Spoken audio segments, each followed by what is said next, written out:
In the wake of the police killing of George Floyd in Minneapolis, protests have erupted around the country, calling attention to racial disparities in the way that blacks are treated by the criminal justice system and by American society more generally. Brown University's Glenn Loury has emerged as one of the most vocal and outspoken critics of Black Lives Matter and other groups, arguing that systemic racism is at the center of the African American experience in the contemporary United States. Loury also worries that our institutions are failing to affirm the primacy of reason over violence in calibrating our reactions to the supposed oppression, as he wrote in response to his school's public position on protests. The 72-year-old professor, the first African American to be granted tenure in Harvard's economics department, talked with Reason via Zoom about how the U.S. has changed for the better over his lifetime, why understanding history is vital to social change, and whether rational discourse has any purchase left in social and political debates.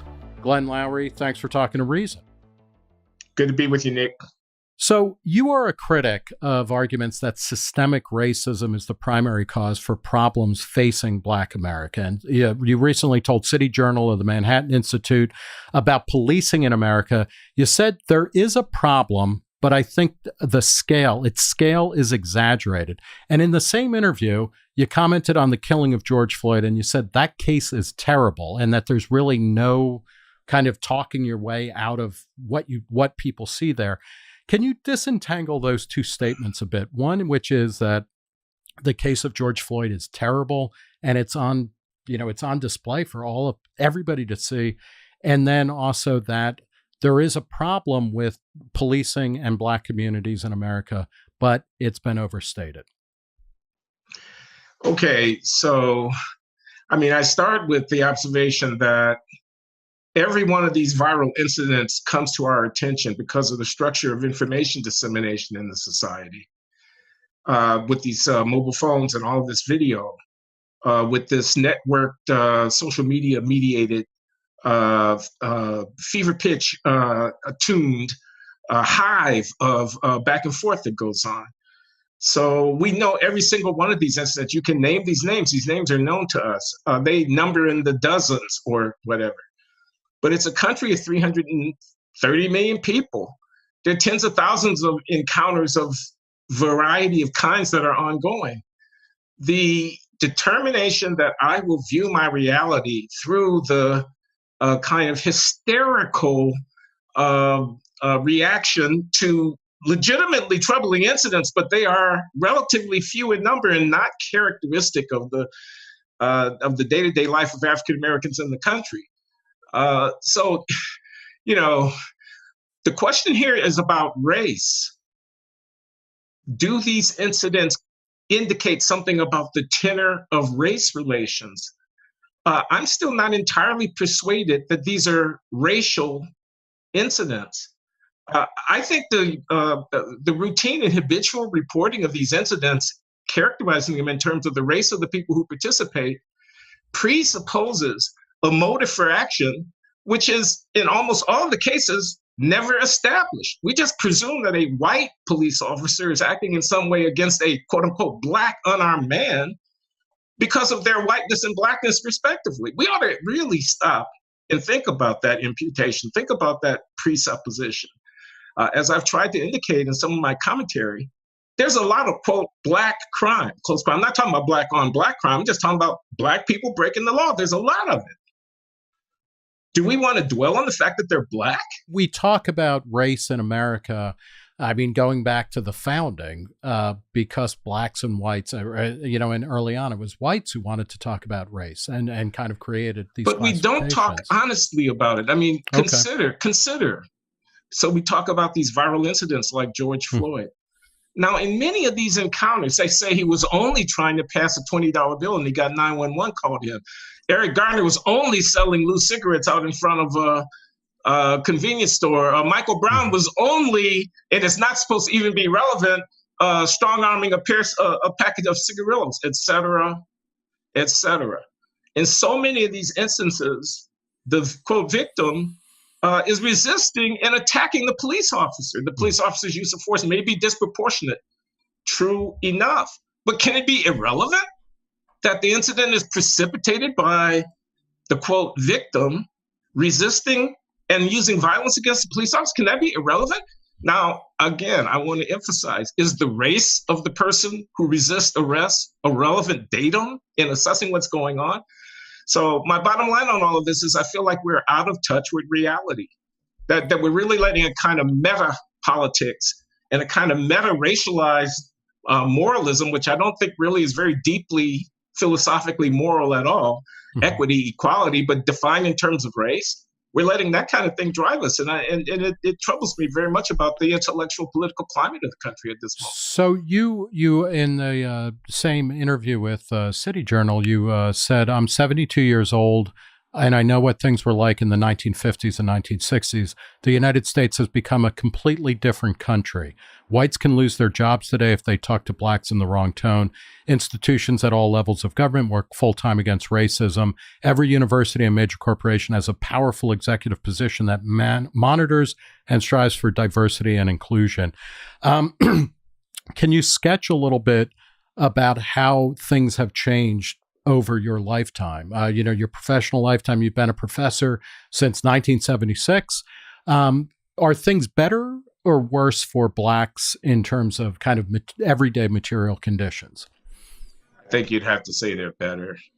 I think if you just looked at the baseline set of social indicators, educational attainment, penetration of certain kinds of occupations, family income, and so forth like that, certainly things are better, and they're relatively better, although they are not anywhere near parity as compared to the mid-50s. I mean, occupational structure, I think the modal occupation for employed Black women in 1950 was domestic. I'm pretty sure that that's true.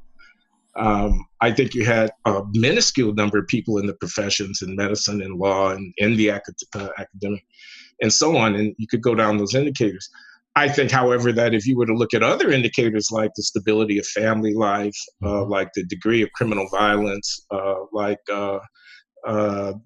might even find in terms of effective school performance, because there was really unequal educational provision to African American students. So whatever performance disparities might have existed in 1950, might have been accounted for by differential access to resources. Whereas today you get large performance gaps by race, even when you condition on resources, even when those resources are middle class. That's where affirmative action comes from. So, I'm sorry. Am I being responsive to you, Nick? You asked me. Yeah. No. Well, I guess how things have changed. Yeah. But here's the main thing that's changed over time is, think about the civil rights movement.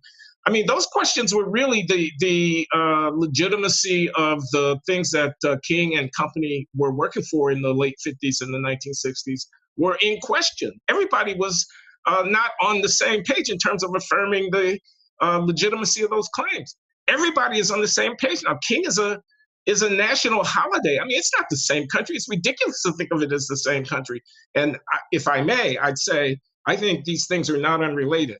I think the fact that it's not the same country and that the underlying structures have moved much more in the direction of civil rights for African Americans and equal rights for African Americans, together with the fact that there are very substantial performance differences across a range of social indicators, including crime and violence and encounters with the police, disadvantageous to African Americans, disfavoring African Americans. The combination of those two things, the opening of the society, basically, and the persisting underperformance and differential achievement across racial lines, that's what's creating this crisis. So, what I wanted to ask is if things, and I agree with you in virtually any possible way that you want to measure it, things are better for blacks now than they were 50 years ago or 70 years ago. But we don't talk about things in those terms. Is there an inability of discourse about kind of racism and inclusion and change that precludes the possibility of progress? That's one question. And then let's get to the question about how the differential outcomes for certain blacks, kind of skews the conversation. But is it that we're incapable of talking about progress, about social progress? That's an interesting way of putting it.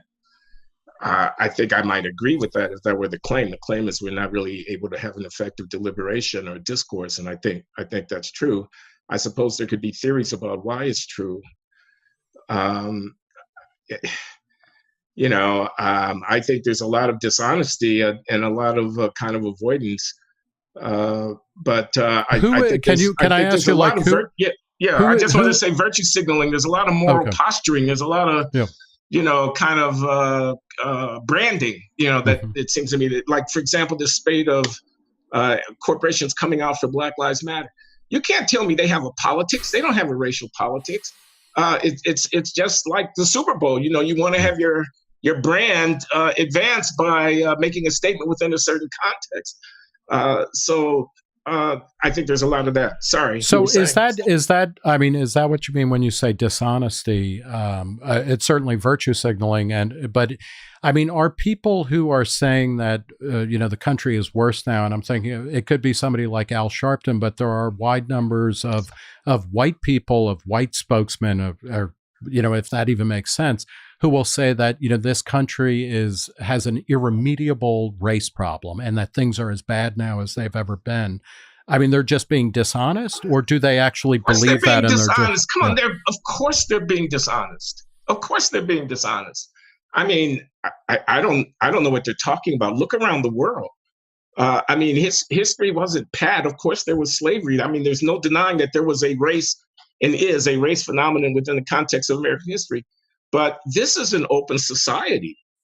African Americans are the richest and most powerful people of African descent on the planet. There's nothing that's not possible for my son to dream of. People are clamoring to try to get inside of the United States. We have birthright citizenship here. I don't know what people are talking about. Uh, the fact of enslavement, now more than a century and a half in the past, is only loosely related. It's a social construction, the way that people have tried to make this connection. Uh, so irredeemably racist. Yeah, we're in the freest, most prosperous, greatest potential for the remedy of any particular problem. Most, kind of responsive to look what's happened on the gay rights thing. I know that's not race, but I mean, this is not a stultified, closed, inflexible, domineering society. This is a dynamic and open, morally reflective, and I think at the end of the day, virtuous society. And I would say compared to what? I don't know what people yeah. are talking about. So you have you mentioned but there are differential outcomes for among blacks and whites. In the past, you've written, and this was a critique of the bell curve and of people like James Q. Wilson, who I want to talk about Wilson a little bit later in more detail. But you were saying that it is not a sign of. I mean, you don't believe in racial essentialism, that there is something in irreducible in blacks or whites. And whites is a category that changes as frequently in its definition as blacks do. What goes into explaining the different outcomes, and then how does that come back to put discourse about individual flourishing or not in America? Yeah, I mean, it's something I've been thinking about since my dissertation, which was written under the guidance of Robert Solow, the great Robert Solow Mm-hmm. at MIT. He was a growth theorist. I mean, he had made his own very substantial reputation, resulting in a Nobel Prize on modeling, the dynamic of the accumulation of capital via the market, where people are Mm-hmm. saving for the future, and then the funds underwrite investments that firms are making, and the population is growing, and so how does this kind of arc of economic evolution, of economic growth, in its foundation. And my dissertation, sorry, but you did ask. I'll be brief. Yeah. My dissertation tried to apply some of the same conceptual framework for intertemporal decision making and the structure of markets and investments and production functions and things of this kind, but to the transgenerational transfer of economic status through parents investing in their kids and through seeing the populations evolving over time, say black and white, toward more or less equality as the individuals within them became more or less effective economic agents, et cetera. So I've been thinking about this for a very long time. I mean, I would say you've got a number of things here, and I wouldn't necessarily leave genetics out if I were going to speak as a scientist. Although I think if I were to speak as a practical person, I'm not I not want to go there. I mean, I think a lot of those are open questions. I've read Charles Murray's book, the most recent one, Human Diversity, where he examines foundational and biogenetic differences between human populations, whether by gender or by ancestral descent, which Right. is his substitute for race, or And class. Yeah. by social class. Yeah, I know it's very Yeah. provocative, and we're not. I know that's not what we're talking about here. But I just want to say you can't rule all those questions out a priori. That's anti-scientific. That's anti-reason. You can't rule those questions out a priori. Certainly, it's possible in principle that there could be some such effects. How many, how big, and how do they work, and with what consequence, and what remedy? I mean, I think the discourse about intrinsic difference is if it only turns on the existential question, on the question of whether or not such differences exist, it's a fool's errand to try to stop that question.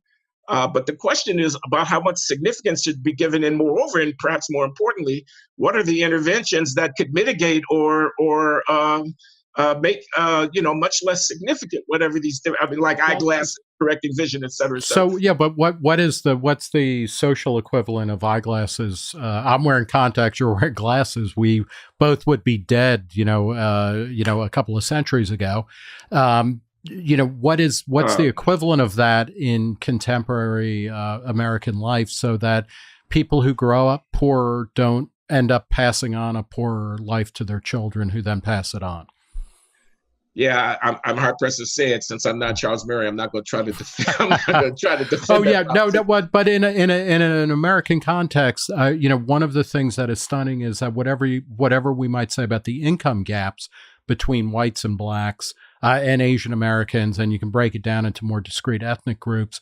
The wealth gap, what gets inherited, is even larger. So, what goes into talking about differential outcomes of groups, or is that the wrong way to be looking at everything? No, I don't think, for the practical purpose of what we're trying to talk about here, which is this moment that we're in of crisis and agitation, that it's a waste of time to talk about groups and about group differences. And I had, merely mentioned in passing about the natural differences or the genetic stuff, because I'd mainly want to focus on, as I said, capital, and financial, and human, and social capital, connectivity. What does the network look like? What does the community look like? I tried to elaborate this a little bit. I did an essay for the Manhattan Institute a year or two ago on persistent racial inequality, and I say, look, let's talk about human development.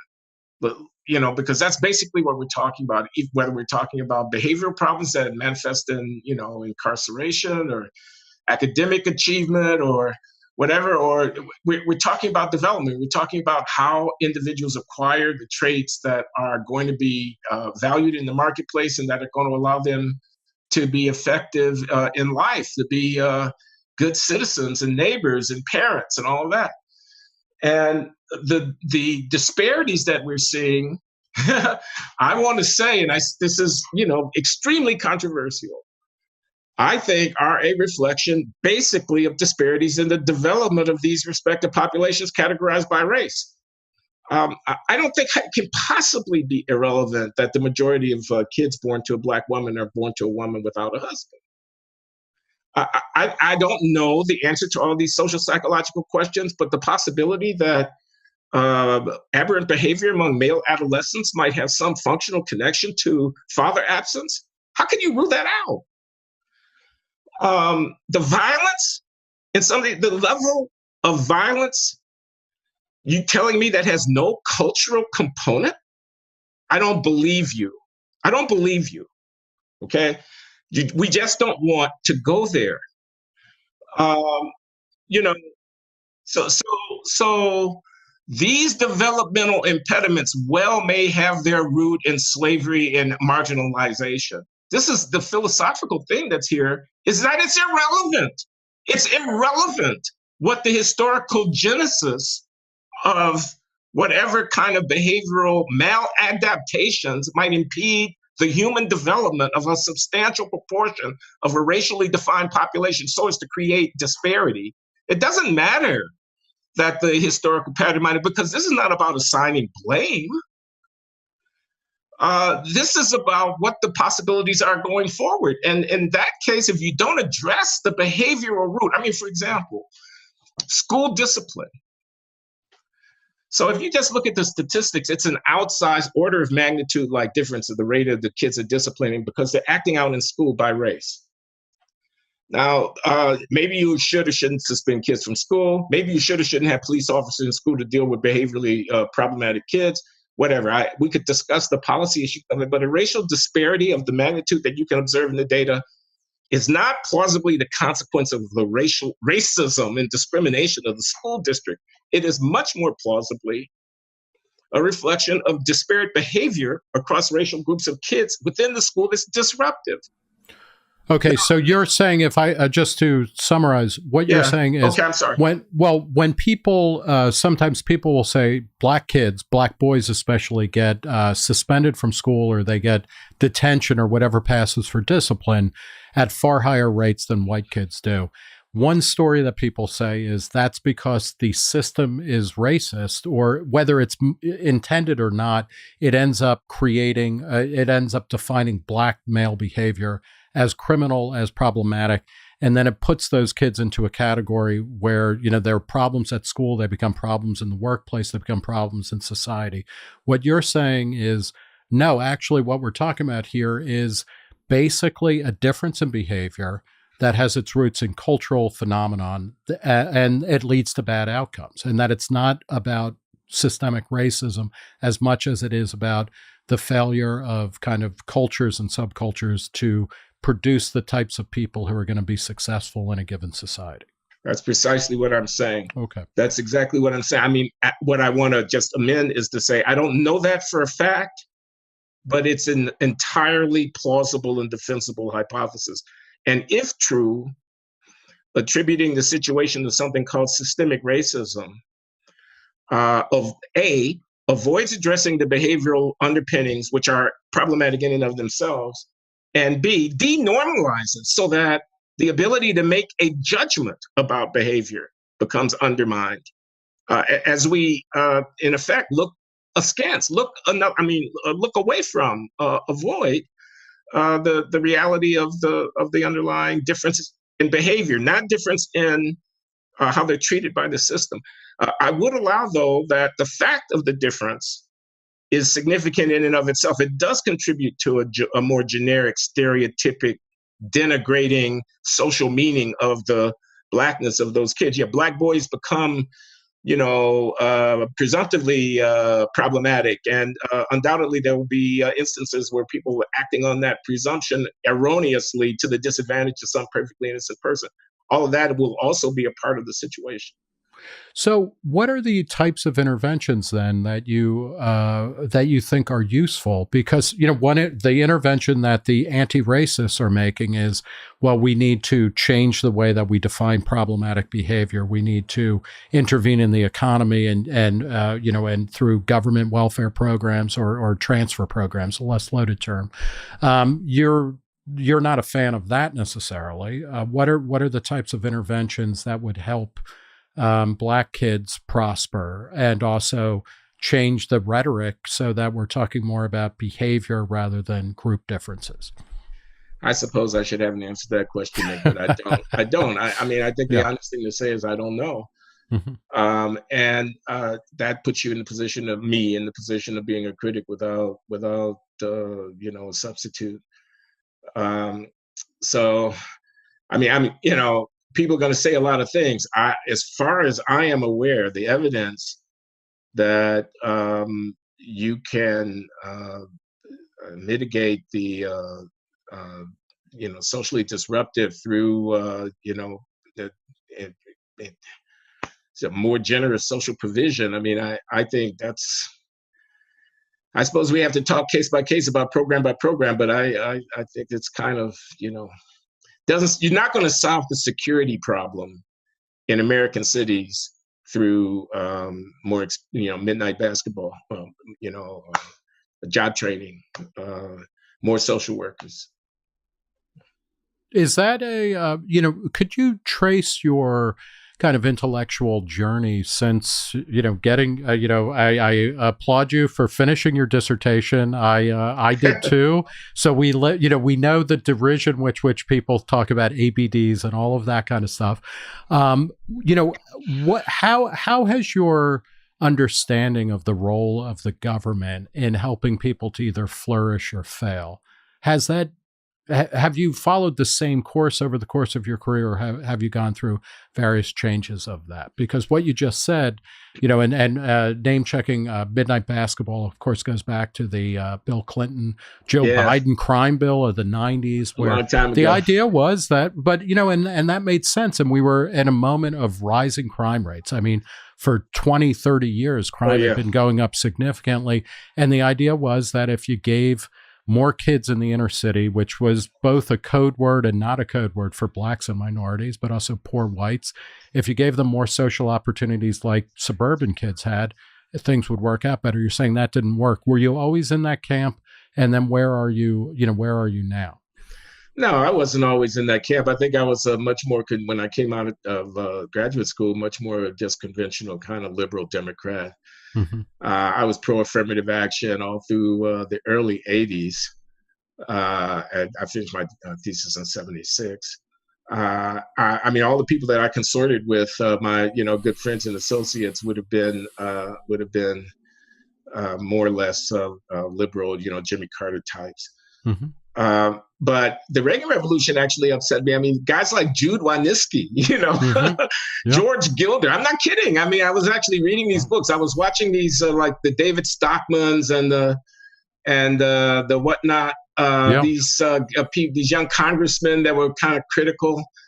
And I I was at MIT, and MIT would have been a social democrat left of center, although softly left of center.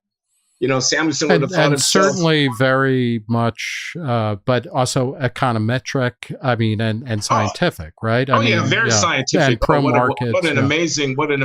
Yeah. But they were Keynesians. Okay, they were mm-hmm. they were, and there was Chicago and Freeman and UCLA, right. And there was this kind of more right wing kind of thing. But I always appreciated Friedrich von Hayek. I remember reading The Road to Serfdom when I was an undergraduate. And I was always enamored of the beauty of this, of these insights about markets and informational decentralization and efficiency and whatnot, and always suspicious of the fashionable kind of lefty, soft lefty kind of quasi-Marxism. I always thought it was muddled. By the 90s, by the I guess mid to late 90s, you were calling yourself a black conservative. What happened? I got, Do you regret that? And, or, no. What happened? Was that a rebranding of Pepsi as the taste of a new generation or something?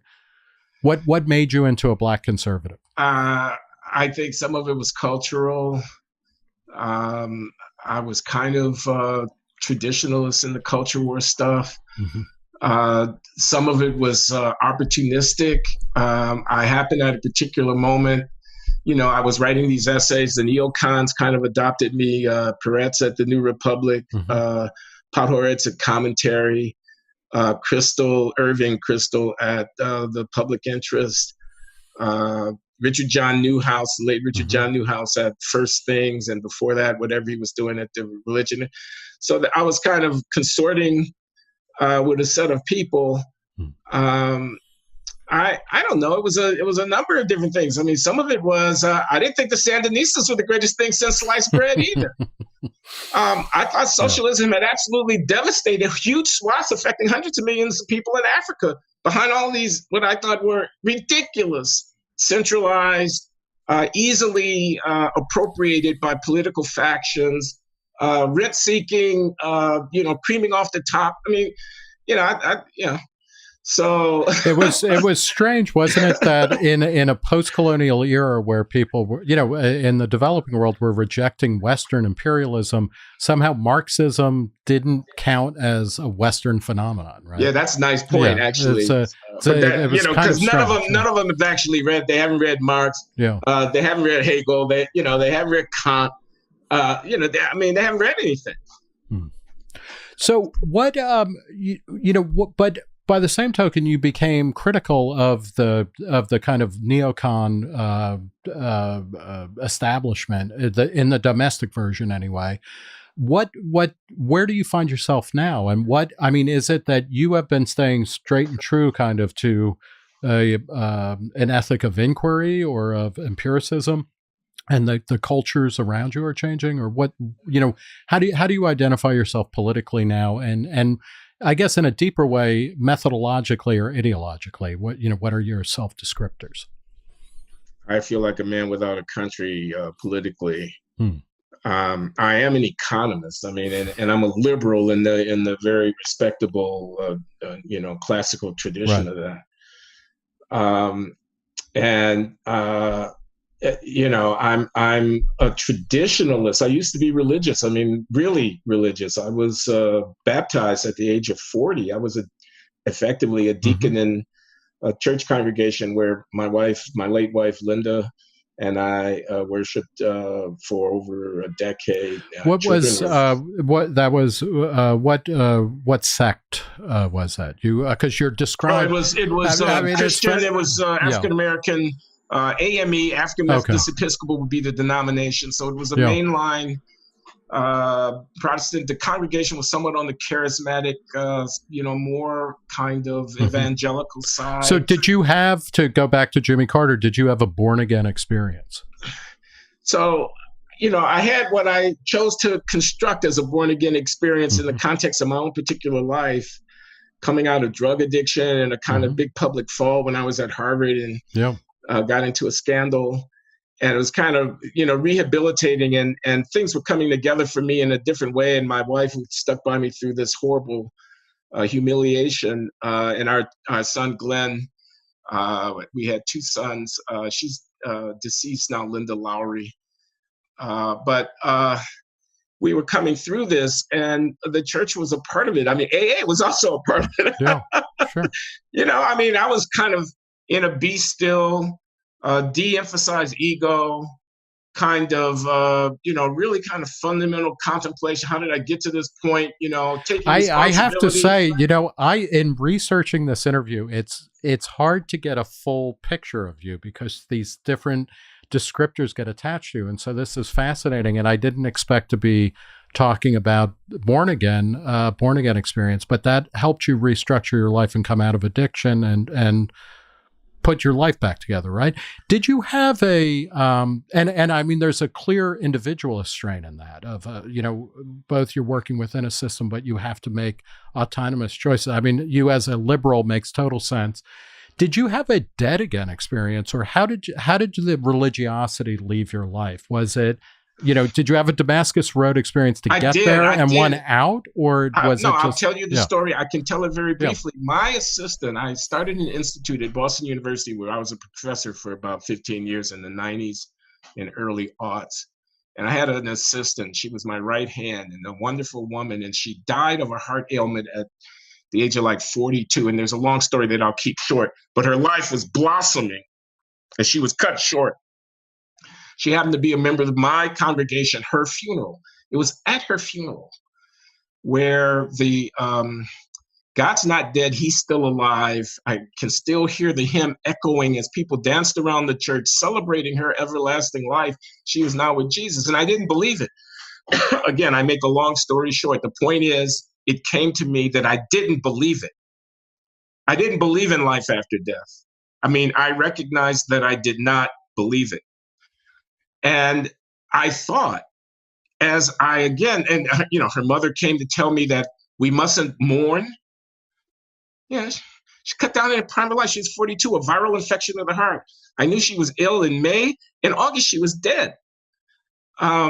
So could we not merely pause for a moment and accept that the abyss goes all the way down? This was my thought. I ended up, Nick, with Nietzsche. I went back. It was like a dead again moment because I realized that I did not believe it. I mean, what did I not believe? Concretely, I didn't believe that Jesus lives to this day.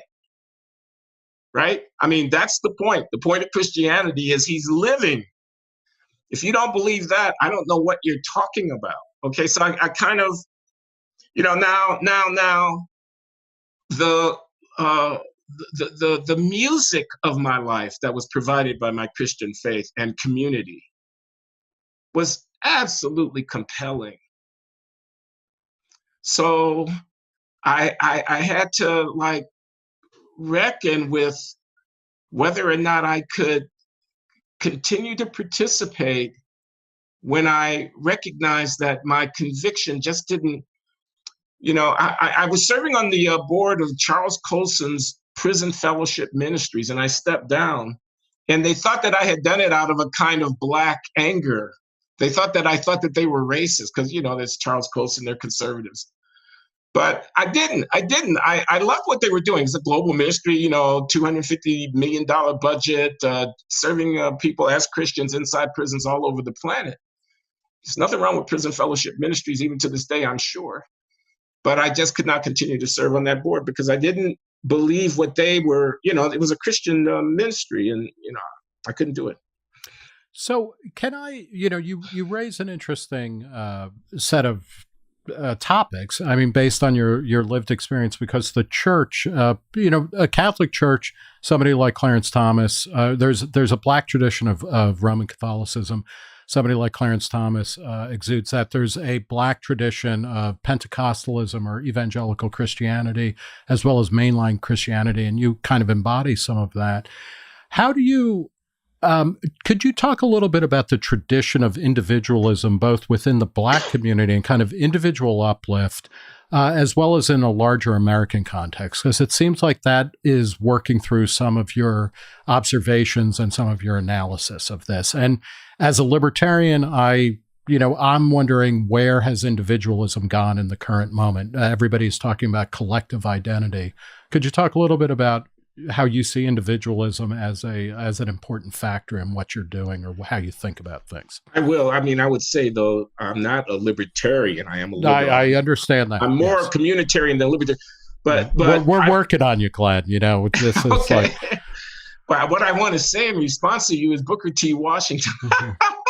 Yeah.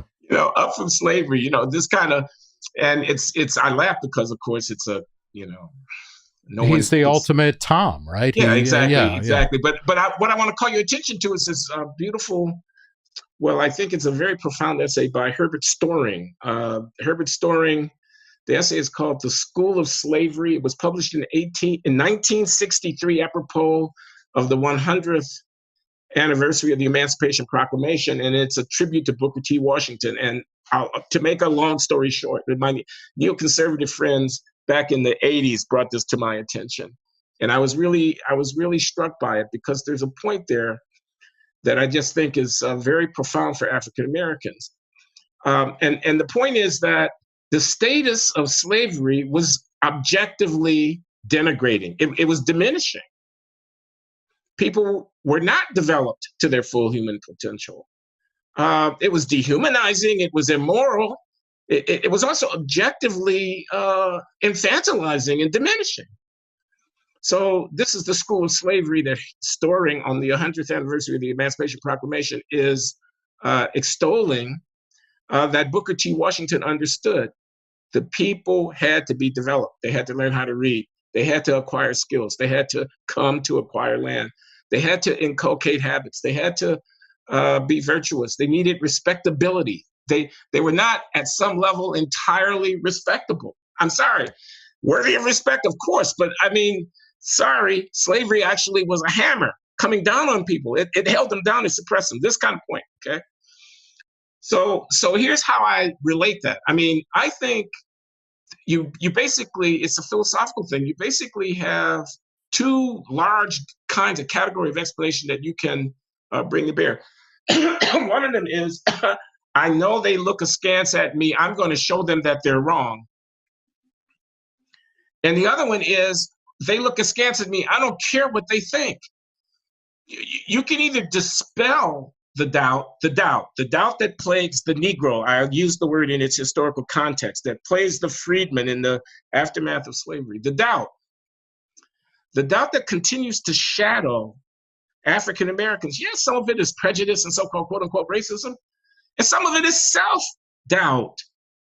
I mean, uh, it, it is baked into the cake. Okay, social deprivation. So what would equality consist in? How can you actually have equality between people whom history has held different hands to? People underestimate the difficulty of this problem. You mentioned the wealth gap earlier. They talk about reparations. I'm sorry, I actually don't think that solves the problem.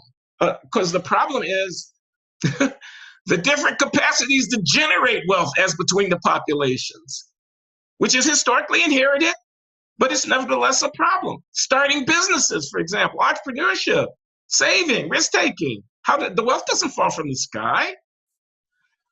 So I'm sorry, I rambled just a bit. I'm trying to focus on the school of slavery. I'm trying to talk about the lesson. The lesson is the only path to equality is through dispelling the doubt by objective performance. That's the lesson. So you asked me about individualism. I mean, I'm now speaking to a matter that could be addressed in individualistic, but also in communal ways. We African Americans could see ourselves in some conscious sense as consisting of a socio-political entity of some kind, of having some kind of common fate or some kind of overlapping narratives that reinforce one another in our identity quest. We might see ourselves in those terms and create institutions and foster and uplift ideals about what a virtuous life is that ends up, I mean, because after all, that's what we're doing right now. That ends up shaping in a developmentally affirmative way the patterns for our people. That's what we're doing right now.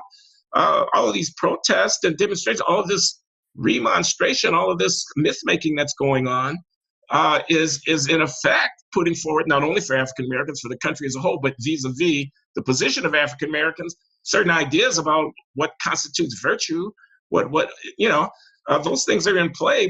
They can be shaped by self-conscious, more or less self-conscious communal agency. So is that part of your critique of things like the 1619 Project at the New York Times or Michelle Alexander's conception of what she called in a book a few years ago, the new Jim Crow, which you've been critical of, that it essentially it creates a system in which there's very little room for Black autonomy or self-definition of a community that is somehow prosperous. I mean, because it seems as if they conceive of Blackness only in terms of a force that is being acted upon and in negative ways. And direct their appeals. It's so ironic to me. It's almost self-contradictory in a way.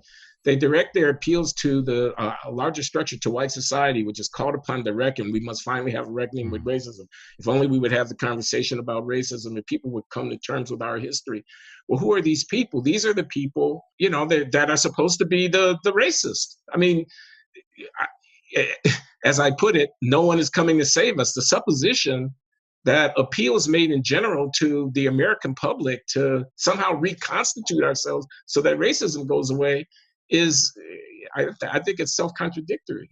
They're racist after all. They're racist. That's your supposition. Your supposition is that they're racist. Why would they be effectively manipulated into solving your problem for you? But I think there's a deeper problem with the 1619. I don't know about Michelle Alexander. I think Ava DuVernay, that documentary film she made, the 13th, which claims that the 13th Amendment to the Constitution, in virtue of its conclusion of a clause that allows for involuntary servitude in the case of someone who's been duly convicted by a court of law, was in effect a way of smuggling slavery in through the back door, such that late 20th and early 21st century institutions of incarceration are but the natural historical consequence of that sleight of hand during the Reconstruction Amendment. I mean, I think that's ridiculous. I think people have their head in the sand. They're denying reality, as if 150 years of social history could just be collapsed into a threadbare narrative of a racist determinism. I mean, you know, it's absurd. But there's another problem that I have with all of this, which is that it misconstrues the country and it distorts the relationship of African Americans to our country. Uh, what would be wrong with a certain kind of African American nativism? Dare I say it? A certain. I mean, what I mean is Americanness, a forthright affirmation of our citizenship, a valuing of it. I mean, I think this point is just fundamental. So what does that look like? Well, it means that the Civil War becomes not, an inconvenient blip in your otherwise straight line 400-year narrative of domination. It becomes the killing field on which 500,000 or so was slaughtered on behalf of a political project. And that the consequence of it was to effect a world historic transformation of the status of people who descended from Africans in the North American continent. I mean, it means Jefferson's fathering children with Sally Hemings is not something to be overlooked, to be sure, but does not sully the world historic, early post-Enlightenment manifestation of political institutions of liberty. There's nothing wrong with celebrating that. It means that if I have a beef about how the cops are handling recalcitrant citizens who happen to be of color, I don't use the ritual celebration. It's just a little ceremony. They're playing the anthem and the flag is waving. I don't make that the site. I don't talk about going to the United Nations to have America investigated for the fact that it hasn't resolved certain disputes about the Voting Rights Act. I don't refuse to concede a duly processed democratic election that I lose because of a theory about what the motives of somebody who changed the location of a voting place might be. I don't do that. Do you think that your conception of this, and you've kind of referenced a bunch of recent controversies, including the gubernatorial election of Georgia, Indeed. and NFL protests about police brutality and things like that. Do you think your conception of those as kind of side issues are you more representative of the Black community than the 1619 Project, or how does one gauge that? Yeah, well, no, I think my objective answer, my assessment is I'm not more representative. I think I would lose that one if that were going to be put to a popularity contest amongst African Americans, because I think that the culture is in the grips of, the people who run the root.com. I just throw one thing out. Oprah Winfrey, I just throw one thing out. LeBron James, I just throw one thing out. No disrespect intended to these people. I'm sorry if it seems as if I am. I'm not. But I can predict exactly what they're going to say. And I think, here, let's just make a sharp point of this. The border, okay? Now, here's my point. I'm not talking about putting children in cages. I'm talking about appropriating the historical narrative of African American petitioning politically for equal citizenship, racism, race exclusion, allowing the appropriation of that narrative on behalf of a completely different project, which is letting people from Salvador walk across the border. They may or may not be appropriately allowed to walk across the border. You can have a view about that. But the idea that that debate exemplifies or somehow reflects what Martin Luther King was about, or what African Americans have striven for 150 years, is a move that at least deserves to be debated before it's allowed to set in stone. I'm not now talking about labor market competition. We could talk about that. I'm not talking about who controls the school district in a certain place based upon the interest. Well, I'm not talking about what language is used in the workplace if I'm in Southern California or whatever. I'm talking about Black Americans seeing our quest within the context of the American national project. Do you think the African American experience of kind of, to use a Booker T. Washington phrase, coming up from slavery, did that provide, or does that provide a model for white Americans or immigrants who came in, between in the late 19th and early 20th century? I've always been amazed that, I don't know where the immigrant narrative of the 20th century necessarily came from. Is it, I mean, is the Black experience something that was used by immigrant Americans, do you think, who then also parcel it back in different ways? I've always been kind of impressed with the way in which Italian American culture and Black culture often are riffing off of one another, and the way The Godfather, the novel and the movie, took charges of criminality against Italian Americans and turned it into a source of cultural power. You end up with a Snoop Dogg album called The Dogfather, and African American rappers, gangster rappers, playing at being mafioso, which then gives rise to a rise of Italian Americans who act like Blacks being gangsters. Is the I guess a very That's roundabout. A nice essay, Nick. Yeah, Have you written no, I keep giving it away. Nobody will take it. That sounds like some kind of Norman Mailer stuff. Yeah, well, I'm not far from where he lives, so. But I guess one of the questions is the Black experience in America? Is it the foundational American experience? I just or are you arguing that we need to be talking about it in those terms, because that would make it American, and hence it would change the way that we talk about America? I like it. I like you said it, I didn't, but I concur. I hadn't quite followed the arrow going in both directions. I was assimilating African American striving to the larger American narrative, but perhaps the larger American narrative is in some way, grounded in or it's significantly influenced. Of course, that kind of thing is the inspiration for the 1619 Project, isn't it? So, and I want to just interject that this talk about immigrants, I mean, somebody's going to say, what about whiteness? I mean, I can hear them saying it right now. They're going to say the difference between the Blacks and the immigrants was stigma, and that this is Khalil Muhammad's book, The Condemnation of Blackness, for example, where he examines the intellectual life in the United States in the period from 1890 to 1930 or so, progressive era. But the question of the African Americans, the blacks assimilating to the full inclusion in society was very much up in the air. And populations were moving. Blacks were coming into the industrial areas in the Midwest and the Northeast, and there was crime and there was social disruption. But the immigrants were also coming, and there was also crime and there was social disruption and drunkenness and all this kind of stuff. And the argument of Muhammad and others nicely executed this argument in his book, The Condemnation of Blackness, is that basically the stigma of racism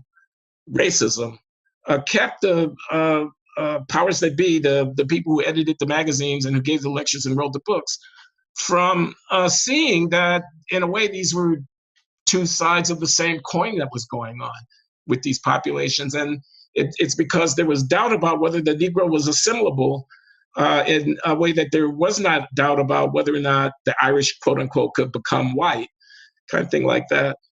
So, I'm not necessarily standing on that argument, although I think it deserves to be considered. Well, it's also interesting in that context to think about historical events. And I'm thinking of my father's family was Irish, my mother's was Italian, and World War II played a role for white ethnics, recent immigrants, that I don't think it played for Blacks, or it had a different role, which is that the Italians and the Irish could become white after returning from Europe and Japan and putting their lives on the line. Blacks came home to a different reality, and it catalyzed the horrible behavior towards Black veterans helped catalyze the civil rights movement. No, there are lots of good books on this. Ira Katznelson's When Affirmative Action Was White, he calls it, and it's basically a history, social policy, 1930 to 1950, which emphasizes the outsized role of the recovery from the Depression and the engagement in the global conflict. And in terms of fostering social mobility, GI Bill and all the New Deal and all these institutional transformations that were going on that played out in ways that were not as advantageous to African Americans because of racial discrimination and segregation, and so on. So when I say a kind of nativist thing, I mean, I say it with trepidation because I know people will trot this out. I know that Nicole Hannah-Jones already has done in this essay, trot out African Americans wanting to serve the country, serving, fighting, and dying from the Revolutionary War forward, but never being accorded fully the benefits of having done so in terms of citizenship and inclusion. But you are arguing essentially that they are now. Yeah, I mean, because Yeah. I think that that's in fact the case. Yes. So let me to shift to a slightly different topic, but two things I want to ask. At Brown University, where you're a professor, wrote a statement of the president and the grand poobahs there, denouncing racism. And police, calls for police reform. And you wrote a rebuttal to that, and you were talking about the national debate at this critical moment, that what the letter failed to do was, and I'm quoting you, it failed to affirm the primacy of reason over violence in calibrating our reactions to the supposed oppression. Could you, I work for a magazine called Reason. I believe in reason. I also believe in emotion. But could you talk a little bit about the longer or the bigger picture of how does reason, as a kind of philosophical or an analytical category, how does that work for you? And do you feel like we're in a particular moment where reason is just being kind of thrown overboard in favor of emotion, not just on race, but on other kind of analytical categories and policy decisions going on? Yes. Yeah. Okay. I do feel that we are in this moment where reason is being overthrown and we're being swept along often by hysteria. And this would include somebody like Donald Trump on the one hand, as well as a number of people. Yeah, it could. And in fact, the advent of Trump, I think, is one of the things that is, they call it derangement syndrome. I won't, because I'm not just talking about it undermining the thinking processes of his opponents who become obsessed with him. I think it creates a background condition. For example, I might not say something because Trump said it, and I actually believe it. But quite apart from how I feel about Trump, I know that. I hope you're not about to talk about Mexicans right now. No, I'm not. You asked me about reason and how and whether and how. And at this moment, with the racial upheaval. And there's just a number of things here. One of them is about violence and about looting and rioting and, being clear about that. I mean, I've heard things said like, if you try to defend your property, that's violence. So, I mean, come on, the foundation of our civilization, which we take for granted, what goes relies into upon maintaining certain kinds of distinctions. And the distinction between defending my property and violently looting and burning somebody is very elemental. It's an elemental distinction. You're going to a state of nature. If you lose track with that, you're going to a state of nature. Yeah. What do you think gives rise to kind of the subjugation of reason to emotion? And in a lot of ways, I think, without going into partisan politics, Trump didn't cause this. He's kind of the effect of the end of rational discourse in many ways. What happened to rationality? It seemed like it was kind of popular there for some time in my lifetime. It seems less popular now. I don't know. That's a big one. That's above my pay grade, man. Okay. All right. An endowed professor. That's a Christopher Lasch or somebody. Yeah. Lasch is a good guide to the current moment. Kind of forgotten. As a final topic, I mean, you are a university professor, and one of the things I was thinking Nick, I know you want to conclude. I just want to say about my university and about the letter, what it was that I really objected to, which was the kind of groupthink. Here was a letter declaring a reaction about this moment, and you would have to read it to appreciate what I'm saying, but it was very political. It was kind of the Black Lives Matter friendly take on the cops and on what was happening. It trafficked in all of the tropes. And it was signed by the president and the provost and the vice president for finance and the vice president for administration and all the way down to the dean of the faculty. And I thought they can't all have exactly the same reasoned reaction to these events. These events are controversial and contentious. They're political. So to have them in lockstep sign off on this letter felt like I was being told, these are Brown values. This is what Brown stands for. We're a university. Really? We are going to tell our students that there's nothing to argue about here? I mean, for example, was the killing of Floyd a racial event motivated by race? Can I even ask? You know, so this moment of political agitation, of mobilization, of conflict is a front in a culture war that's ongoing, in which Donald Trump is a particular participant.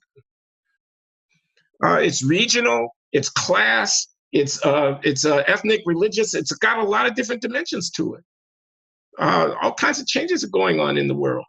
So, I mean, a university having a party line on something like that, that is really unacceptable in my mind. I mean, it really debases the currency. What do we, we're CNN? Are you my point. Okay, thank you. Well made. Are you optimistic about kind of public discourse and or where we go from here? Because this you're old enough to remember 1968. It's kind of fashionable to talk about the current summer that we're starting, like 1968, or when things got really hairy in a lot of ways. Are you optimistic about the near future of the country?